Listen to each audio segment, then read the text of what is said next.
to The Social Show live with Viwe Tyolwana, only on brandlive.co.za. Happy New Year and welcome back to The Social Show. My name is Viwe Tyolwana and I am with you from 9:30 to 10 a.m. If this is your first time listening, it would be important to note that this year we will be highlighting the very best initiatives, forums, projects in SA and abroad that are working to change our current living conditions. Of course, without leaving out our corporates that are meant to facilitate them. We talk all things CSI, CSR, and shared value. And I'm excited about 28. I don't know about you. I definitely think we're going to be seeing a robust change and shift within the CSI space. More money being invested, hopefully. But I think the most important thing for me, in fact, my biggest hope is that there'll be a radical reform within the NGO sector, especially on the tail end of Life as a Dimeni. I think we really need to see how government's going to change policies and how we're going to see a little bit of a good monitoring and evaluation process around how NGOs are selected for any kind of tenders, any kind of infiltration within the government, as well as the private sector. So that's something that I'm expecting for 2018. I'm also expecting a lot more, and I'd like to know what your projections are for 2018. And if you'd like to get in touch with me, or you have an opinion to share about the show or a topic that you think I have not covered well, please don't be afraid to go to my Twitter, which is @BrandLiveRadio, or you can go and just email me at press@social-tv.co.za. But if you really are pressed, you can go to social1-tv on our Twitter page, and I will directly DM you and ask you what your problem is. Without missing a beat, let's get straight into our CSI headlines.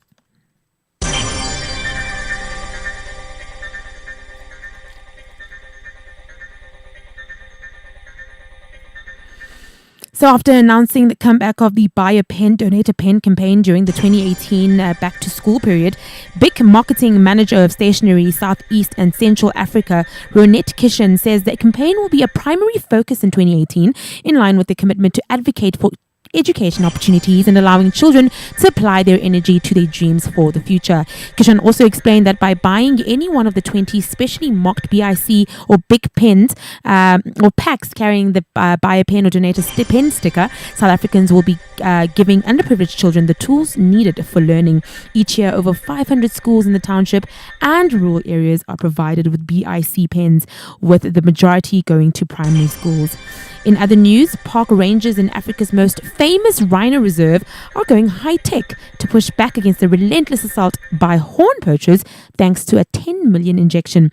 Plans to establish a new smart park strategies in the Hluliwe Imfolozi Park in KwaZulu-Natal follow a deadly poaching onslaught in the 96,000-hectare reserve, where the world's last southern white rhinos were rescued from extinction just over a century ago. KwaZulu-Natal suffered a record loss of 221 rhinos during the past year, most of them in Hluliwe Imfolozi. But now the tide may be turning with the announcement that the Peace Parks Foundation and Azamvelo KZN Wildlife have signed a memorandum of understanding to establish a new intensive protection strategy, largely funded by the Dutch and Swedish postcode lotteries and other private donors.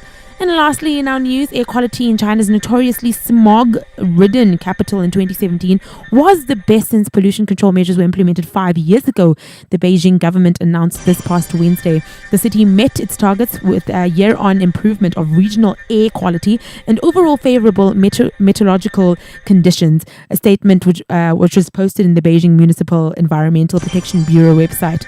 According to the Bureau, an average of PM2.5 level in 2017 was 58 micrograms per cubic meters. It has been down 20.5% from the year before. Beijing has also recorded improvements in the density of other major pollutants such as sulfur dioxide, nitrogen dioxide, PM10. The latter is also known to go down by 20%, which is lower than 2016. And that concludes our news for the day. brandlive.co.za. Have you ever thought about the power of social media? Social media has the power to make your business grow. Yeah. Why don't you let us manage your social media? Because our business is to see your business grow. Visit us at www.bstownmedia.co.za. Making a bold statement yet blending into the surrounding suburbs of Melville, 27 Boxes is a realization of edgy design and practical implementation. A radical departure from the shopping malls of our generation, yet not a return to the high streets of our youth. 27 Boxes showcases the best of a shopping centre set in a garden, surrounded by the bohemian suburb that is Melville. 27 Boxes, shop, play, eat. Brandlive.co.za. As I said, welcome to 2018. I don't know if I am actually in it yet. I've been trying to get myself into the mood, but I think it's going to be a good year. I feel it. I understand it. I'm thinking about it. I'm feeling as though it's going to be a good year. I don't know if it's because of the sun. I don't know if it's because of just the energy. I think everybody's really positive about the year. And every time a new year starts, you always have new resolutions, new things that you want to do. And I really do foresee a lot of beautiful projects that are going to be coming out of South African corporates this year. We're going to be doing a lot of amazing things that I will be there to blow the whistle on or just highlight. So before we get into the year, I think it's very important that we get clear about all the highlights from last year. Again, if this is your first time listening to the show, you will definitely want to hear a little bit about what we did last year so you can know what you can expect for this year. So I had the privilege of speaking to the most amazing minds who were, doing their very best to make a change and are still doing the most in their respective fields. We touched on a number of different topics last year that affect millions and millions of people. And I was so honored to have heard from, the thought leaders themselves, the change makers themselves about the beautiful work that they were doing. And in general, all of the beautiful lives that were touched and changed. And of course, one of the sad parts that we hopefully won't repeat in this new year. So if you know CSI, CSR, as well as shared value, there are a number of different categories in which corporates will get involved or work with in order for them to try and change, obviously, the world. We've got greening and environment, we've got politics and governance, we've got health, we've got just a number of different categories that we'll definitely make sure that we'll talk about today on the show. But I think it's very important that we speak about them in a way that is going to be constructive, and in a way that is going to make sure that we're not just talking education and not understanding what we really need to do, what kind of work we really need to get into. We're also talking about all the other things that make this CSI space so intriguing and so important and so amazing to talk about. And before I get into all of them, I'm going to take a short break, and we'll be back after this short break, and we'll talk about it. Have you ever thought about the power of social media? Social media has the power to make your business grow. Yeah. Why don't you let us manage your social media? Because our business is to see your business grow. Visit us at www.beastdownmedia.co.za. So as I said before the break, we definitely did touch on a number of different topics last year. And I'm going to start off with greening and environment. Now, the WWF South Africa uses the best science to effectively conserve biodiversity and wildlife and to protect natural environments. And they're constantly aware about what we need to do that sort of impacts and changes the kind of planet that we live on and we depend on. As they work with the government, businesses and civil society to encourage everyone to be more environmentally responsible. So I got involved with them last year, and I got to speak to Titi Mkombe, who did share that it's their 50th birthday this year, so I can't wait to hear what they're going to be doing. But more importantly, they really spoke about what the WWF has done and will be doing to help educate civil society and businesses to become more environmentally responsible. I'm going to play a clip from that show so you can get a little bit more information from Titi herself. By side in harmony. And we are about conserving the environment so that we do not exhaust our natural environment for future generations. So it's about sustainability of our planet, so that if we consume everything now, what's going to happen to our children? How are they also going to survive? So we are constantly thinking of that as well. That's lovely, yes. And we say there's no planet B. So this is all there isn't. This is all that we have, and we have to do all that we can do to ensure that our planet survives. That's so true. There is no planet B. What programs have been facilitated thus far, and how have you worked to maintain them? I think this industry we'll get into the funding, but it's quite a difficult one to keep, the maintenance of it going. How have you facilitated your programs? So our main focus is on food, water, and energy. So as a result, we focus on this. So we are in sustainable agriculture, Yes. protecting water source areas, and promoting the use of renewable natural energy. So we emphasize that we should consume wisely and we should not waste. So those are some of the projects that we do. We actually have 9 principles that we work in, and 6 of them are purely conservation. Yes. And for the conservation work, we have different programs in place, like our water project, which is ensuring that our water source areas are secured from pollution so that people have healthy, fresh water. We actually have 21 key catchment areas across South Africa that are being poorly protected. So we need to make sure that they're secured and able to provide us with water. And this water is for food, energy, as well as for the plants or the natural environment as well. And we also have a program called the Journey of Water. Yes. Yes, and it's a project that highlights the journey that water takes from the source until it reaches into your household. And we actually say water doesn't come from a tap. Yes. Try telling that to our children. They don't Yes, understand. that comes out of a tap. Absolutely. Yeah. So we are conscientizing people to say Yes. there's actually a journey, and some of the water doesn't make it. And so we are asking people to do their bit. So we actually have a literal journey that we take every 2 years. Okay.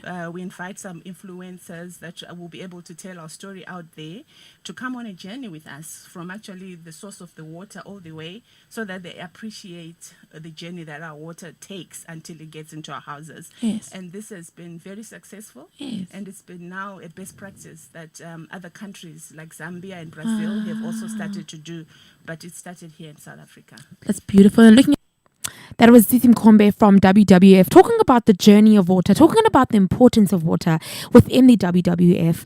And WWF has been doing a lot, and amazing things to make sure that we effectively conserve biodiversity and wildlife. And what I loved about what she spoke about is this really amazing program where they take you on a journey to see where the water comes from, how it works, so that people can be a bit more appreciative about where it's come from. I know that we've been going through so much as a country. If you think about Cape Town, you think about all the water shortages that have been happening. So it's very important that we start really speaking about water in a way that is water-wise, we start valuing the way in which we use it, try to understand that it's not going to be here forever if we're using it the way that we're using it. So it was a very interesting conversation, and in my head I thought she was going to talk about other things around biodiversity and wildlife, which are also important, like poaching, and which I did speak about a lot of different times during the show, but I think it was quite poignant for her to speak about water as we were going through that crisis. We still are still going through that crisis. And I think it is quite important for her to raise the awareness around water conservation, because without water, none of these, wildlife, environments, biodiverse, nothing works. Even, obviously humanity doesn't make sense without water. So that was a very important conversation. We also have to note that CSI is also quite infiltrated, or rather impacted, by governance. Governance, politics and law are a very critical element in ensuring the effectiveness of our corporates when they do or don't support specific movement, specific, calls to action, specific human rights violations. And I got the privilege as well to speak to the spokesperson of the BDS movement, Gwara Kekana, and she spoke a little bit about a summit that was called off last year. She's going to talk a little bit in a few minutes, but I just want to give you an idea of what the BDS movement is about. Now, the Boycott, Divestment and Sanctions movement is a global campaign attempting to increase economic and political pressure on Israel to end what it describes as violations of international laws. Now, the BDS campaign calls for various forms of boycott against Israel until it meets its obligation under international law. So we had the spokesperson of the BDS movement here in South Africa,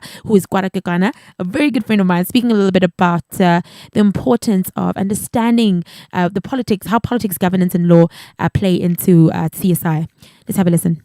Really significant light on the situation at hand. Talking about Kwara Kekana, who's the spokesperson of BDS South Africa. And the reason why we have her on the show is because the social show is really itching to find out about the recent boycott that has left the Israel Africa Summit called off. And Kekana is going to elaborate a little bit on this matter. Good morning, and thank you for being here. Good morning. Thank you so much for having us on the show. It's so great to have you. So tell us a little bit more about the summit. What is it actually about, and what is it that we hoped to represent? I mean, from our understanding, and if you also, perhaps also analyze what kind of tactics Israel is employing in terms of trying to find new friends. Yes. The one thing is that because of the global BDS movement that started in 2005, and it's a Palestinian-led movement that calls on for the isolation of Israel because of its apartheid policies, Yes. using tactics of boycotts, disinvestment, and sanctions, boycott campaigns referring to sports boycotts, cultural boycotts, an arms embargo, for example, and sort of this might ring a bell to our listeners, when you look at the anti-apartheid movement, for example, when similar campaigns and tactics were employed Yes. to isolate South Africa because of its apartheid policies at the time. Yes. Of course, divestments, and I think quite pertinent to the show and to your listenership in terms of it refers to the role that multinational corporations and businesses play in the violation of human rights. Yes. But in this particular case, in the violation of Palestinian human rights as well. Of course, sanctions then talk about the role that governments play in expressing disapproval for what other governments are doing. Yes. Where human rights are concerned, in this case, refers to what Israel is doing. Yes. And of course, there are various forms of government sanctions, and the calling off of this particular summit, one could understand it within that context, that Yes. it is a form of government sanctions, but of course at a continental level. And when you started off, you said it's fantastic news. Absolutely, it's wonderful news that the Yes. summit has been called off.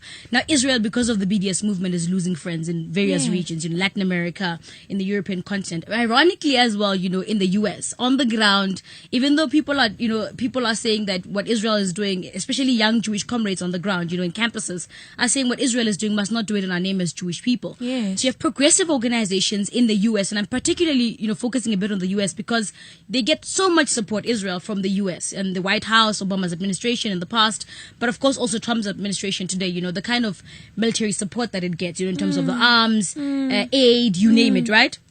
So Israel is then losing friends. It's then looking for new avenues and new areas to kind of sort of, build new friendships. Yes. And they're looking towards the African continent to merge and, form those new friendships. And that is the basis of the summit itself. But of course, there's been some resistance from, some African states and progressives on the African continent, the broader Palestine solidarity movement on the continent, but also globally as well, calling on African leaders not to participate in the summit that was called offshore.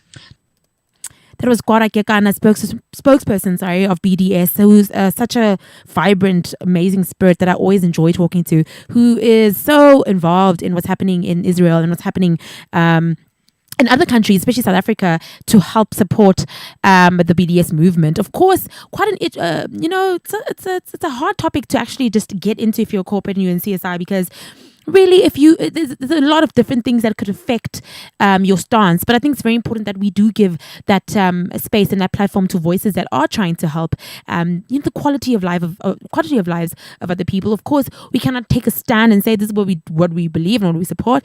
But what we can do is listen, and what we can do is try and help where we can to make sure that everybody is well taken care of. Again, amazing year we had last year, and I know that this year is going to be better. Just moving straight onto another kind of topic that is really big in CSI in general is health. And last year we got the chance to talk to Johnson's Baby, the global consumer brand, as they launched a bold and inspiring project in South Africa that will significantly improve the health of more than 3 million babies by 2020. And it's called it's about healthy skin for healthier babies. Now, whilst we all love the softness of baby skin, most of us don't realize that this is the biggest and also the most amazing organ in the child. And it's very important that there is some sort of defense mechanism that you have against infection, because small babies are only starting to develop, their immune systems. And I've been seeing such crazy things on Facebook about kids who have gotten specific skin rashes, and you don't kiss babies and all that kind of stuff. And I thought it was quite important that we speak to we hear from Leona Moyo, who spoke to us a little bit about this amazing project.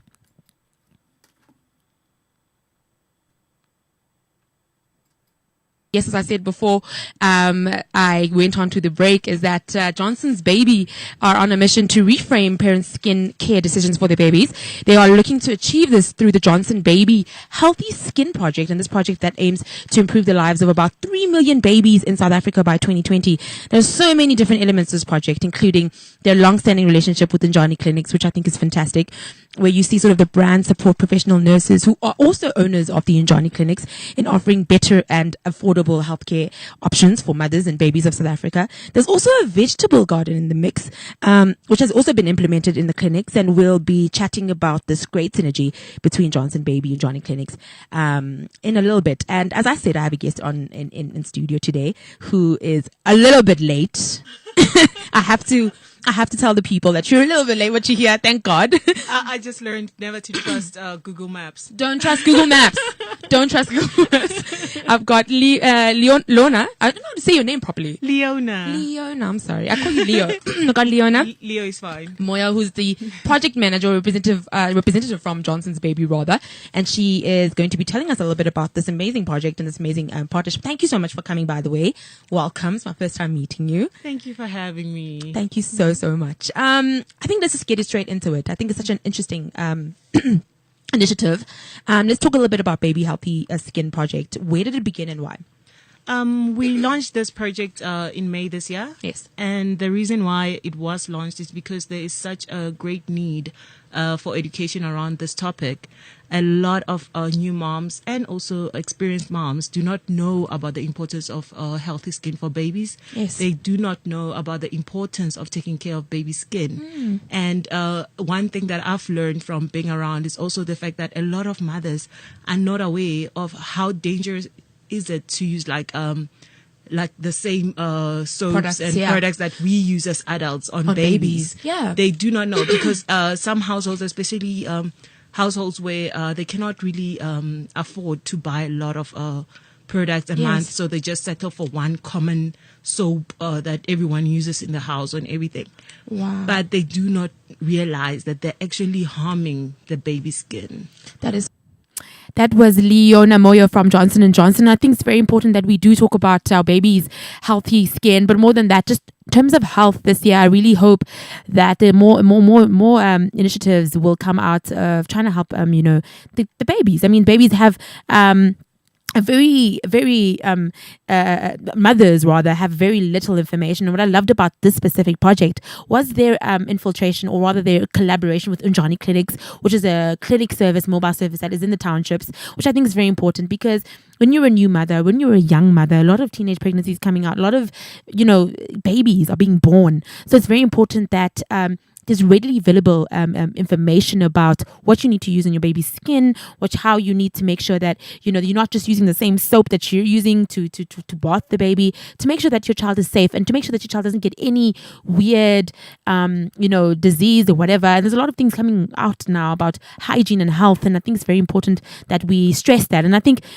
this specific project is about stressing hygiene, which is something that I'm going to be talking about a lot. I'm going to be talking to Domestos, Johnson & Johnson, all of these different Lifebuoy, all of these different companies and their CEOs, and finding out what it is they are doing to make sure that hygiene is at the forefront of their CSI mandate. And lastly, education. Now, I know that everybody was cringing about their results for matrics, especially a lot of people were waiting for them, and a lot of people passed, a lot of people did well.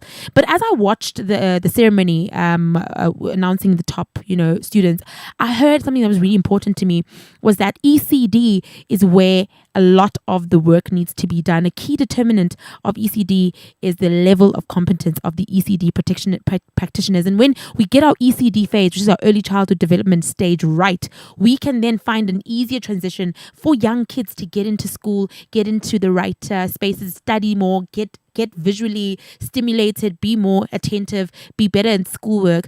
And many ECD practitioners in South Africa are still underskilled and lack access to quality training and proper job learning experiences, which is why I love the ECD Heroes Challenge, which provides an engaging platform for ECD center teachers to up their skill set while competing for a range of exciting prizes and public recognition. And I spoke to Erica Vase from the Innovation Hub, who started the ECD Heroes Challenge, and this is what she had to say about the challenge.